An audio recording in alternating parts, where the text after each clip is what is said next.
బయటికి రావాలంటే పట్నంలో ఫస్ట్ పర్సన్ ట్రాఫిక్ తోటే.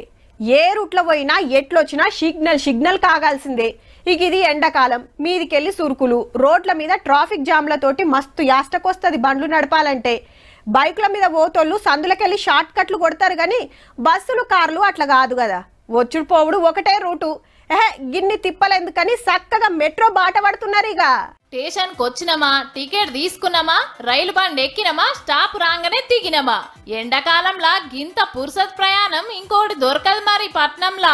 ఎండలు ఉన్నాయి కానీ మెట్రోలో ఏసీ ఉంటుంది కదా, ప్రాబ్లం లేదు కదా.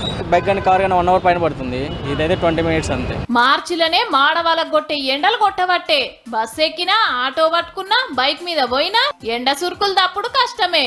మళ్ళకెళ్ళి అగడగాలి. అదే మెట్రో అయితే చల్లటి ఏసీలో కూర్చొని నిమ్మలంగా పోవచ్చు. కింద ట్రాఫిక్ లో ఇంత వేడిలో అసలే మార్చ్ స్టార్టింగ్ లో ఉంటే ఎండింగ్ లో ఇంకెలా ఉంటుంది. అదే మెట్రో అయితే లైక్ ఏసీలో వెళ్ళొచ్చు, అంతే కూడా ఫాస్ట్ ట్రావెలింగ్ ఉంటుంది.